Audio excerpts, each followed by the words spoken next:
Good morning students. आज की Hindi grammar की क्लास में हमारा जो प्रीवियस चैप्टर था बेटा शब्द विचार, उसी चैप्टर को आज हम कंटिन्यू करेंगे। तो चैप्टर था हमारा शब्द विचार चैप्टर 4। उसके कुछ टॉपिक जो थे, हमने शब्द की परिभाषा को जाना, शब्द क्या होते हैं, शब्द के भेदों को जाना, वर्ण विच्छेद करना सीखा हम लोगों ने। अब हम इसी चैप्टर को कंटिन्यू करते हैं। शब्द विचार, हमने उत्पत्ति वाला एक पॉइंट लिया था, उसको अलग अलग भागों में जो बांटा गया। उत्पत्ति में तत्सम शब्द, तद्भव शब्द, देशज, विदेशी शब्द, संकर शब्द, ये सारे शब्दों के बारे में हमने जानकारी प्राप्त की थी। क्योंकि बेसिकली शब्द जो है बेटा, उनका जो वर्गीकरण है चार प्रकार से किया गया था। तो एक प्रकार हमने पढ़ लिया है। नेक्स्ट हम लोग लेते हैं उसी का सेकंड है रचना के आधार पर। अब देखिए रचना शब्द, अब रचना शब्द का अर्थ क्या होता है? किसी भी चीज़ का निर्माण करना या फिर किसी भी चीज़ को बनाना, रचना करना। तो रचना का जो टॉपिक है बेटा, इसको भी 3 भागों में बांटा गया है। पहला है रूढ़ शब्द, ठीक है, पहला है रूढ़ शब्द, दूसरा यौगिक और तीसरा है योग रूढ़ शब्द। अब देखिए रूढ़ शब्द क्या होते हैं? रूढ़ शब्द बेटा वे शब्द होते हैं जो अपने आप में पूरे होते हैं, अर्थात अगर उनको खंडित किया जाए या फिर उनको अगर तोड़ा जाता है तो वे मतलब ऐसे रूढ़ शब्द वे शब्द रूढ़ शब्द कहलाएंगे।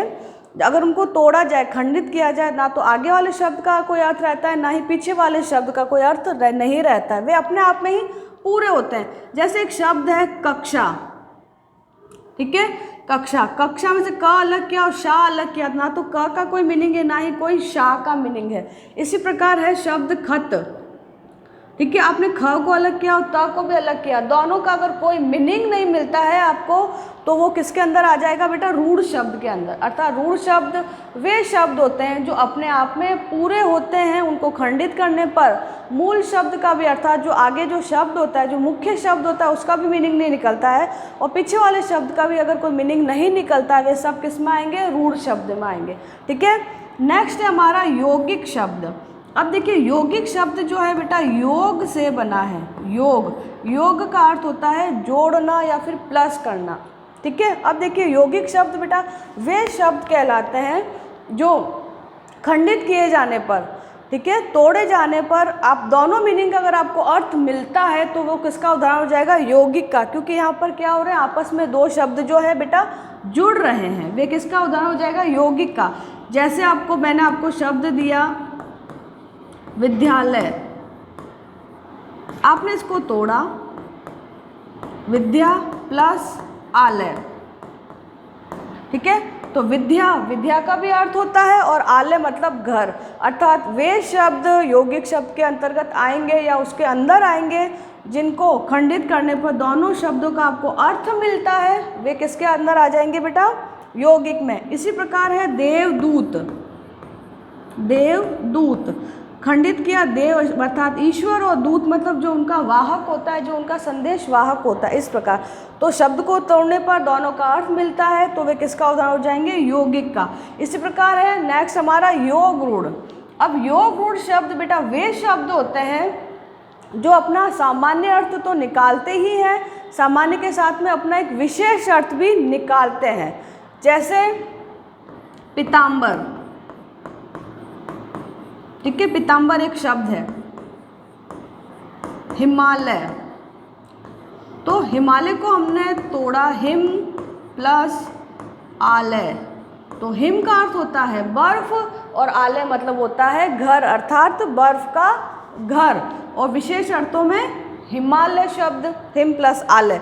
इसी प्रकार पीताम्बर अर्थात जो पीले वस्त्र धारण करता है, पीले वस्त्र धारण करता है, तो वो कौन करते हैं? श्री विष्णु या फिर श्री कृष्ण। अर्थात पीताम्बर धारी किसे कहा जाता है? श्री विष्णु को कहा जाता है या फिर श्री कृष्ण को कहा जाता है। तो योग रूढ़ शब्द बेटा वे शब्द होते हैं जो अपने सामान्य अर्थ के साथ में एक विशेष अर्थ को भी लेकर चलते हैं, ठीक है। अब ये देखिए, ये पूरा मैंने आपको समझाया है, आप इसको देखकर भी समझ सकते हो रूढ़ शब्द कौन कौन से हैं, यौगिक कौन से हैं, योग रूढ़ कौन से हैं। जैसे नीलकंठ अर्थात जिसका कंठ नीला है, सामान्य अर्थ में देखें तो जिसका कंठ क्या है? नीला है, और नीला कंठ किसका होता है?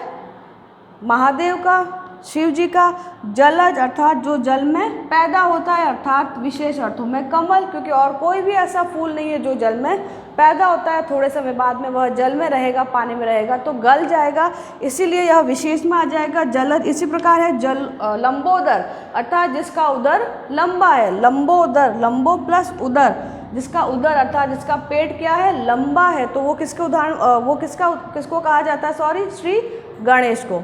ठीक है, अब देखिए नेक्स्ट आ जाता है थर्ड हमारा प्रयोग के आधार पर। प्रयोग के आधार में भी उसको दो भागों में बांटा गया है, एक है बेटा विकारी, ठीक है, एक है विकारी और दूसरा है अविकारी। अब देखिए विकारी शब्द क्या होता है, विकारी शब्द बेटा वे शब्द होते हैं,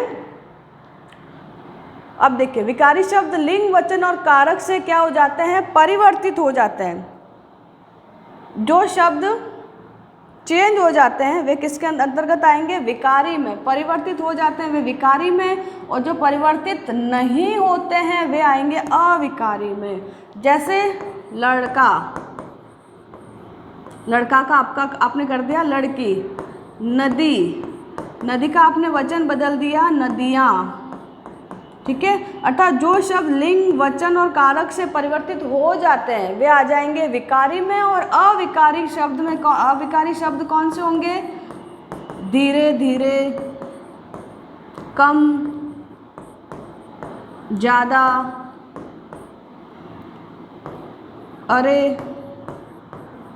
वाह, ये सारे शब्द किस में आएंगे बेटा, अविकारी में आएंगे। क्योंकि अगर कोई लड़की इस शब्द का यूज़ करता है कि लड़की धीरे धीरे चलती है, और फिर अगर मैं उसको कर दूं लड़की का लड़का, लड़का धीरे धीरे चलता है, चलती है का चलता हो गया, लड़की का लड़का हो गया, लेकिन धीरे धीरे जो शब्द है वो अपनी स्थिति में बना रहा, परिवर्तित नहीं हुआ, ना तो लिंग के साथ में और ना ही वचन के साथ में। आप इसका वचन नहीं बदल सकते हो, आप इन शब्दों का जेंडर नहीं बदल सकते हो, लिंग नहीं बदल सकते हो, तो वे सारे शब्द किस में आएंगे, अविकारी में हो। जिनको परिवर्तित कर सकते हो, काफ़ी ऐसे शब्द हैं जिनका आप वचन बदल सकते हो, एक से अधिक कर सकते हो, जिनका आप लिंग बदल सकते हो, वे किस में आएंगे बेटा, अविकारी में। ठीक है, क्लियर है ये चीज़। नेक्स्ट आ जाता है अर्थ के आधार पर एकार्थी शब्द। अब देखिए अर्थ हमारा मेन टॉपिक है, ठीक है, मेन टॉपिक है, मतलब शब्द को कितने भागों में, 4 भागों में बांटा गया था, उसका लास्ट वाला जो है वो क्या है बेटा, अर्थ के आधार पर। ठीक है, उसमें भी क्या आएगा हमारा, उसमें भी ये उसको भी क्या भागों में, 4 भागों में बांटा गया है, एकार्थी, अनेकार्थी, प्रायवाची और विलोम शब्द।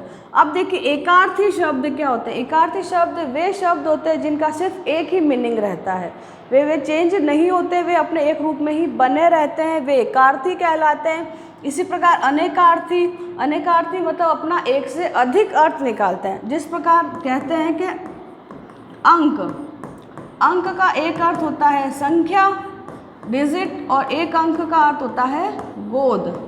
ठीक है, तो अनेकार्थी मतलब अपना अलग अलग अर्थ जो निकालते हैं वे शब्द किस में आएंगे, अनेकार्थी में आएंगे, और अपना सिर्फ एक ही मीनिंग निकालने के लिए, एक ही अर्थ का मीनिंग निकालते हैं, सॉरी, वे किस में आएंगे, एकार्थी में। प्रायवाची, प्रायवाची में क्या होता है, समान अर्थ निकलता है, इसमें अलग अलग निकलता है, आप इन दोनों में कंफ्यूज मत होना। ठीक है, देखिए अनेकार्थी अनेक अर्थ निकालते हैं, मतलब अलग अलग निकालते हैं, और प्रायवाची समान अर्थ निकालते हैं। प्रायवाची शब्द हम करते ही हैं, सूर्य, सूर्य का दिनकर, भानु, रवि, रात का रात्रि, निशा, ये सारे शब्द। और विलोम शब्द अपोजिट वर्ड आपको पता ही है, सिंपल है। तो इन सब का हम लोग डिस्कस जो है हमारी अगली क्लास में करेंगे। अगली क्लास मतलब जब भी हमारा ये टॉपिक आता है तो हम इसका और अच्छे से डिस्कस करेंगे। तो आज की क्लास हम लोग यहीं पर स्टॉप करते हैं, नेक्स्ट क्लास में फिर से मिलते हैं। Thank you.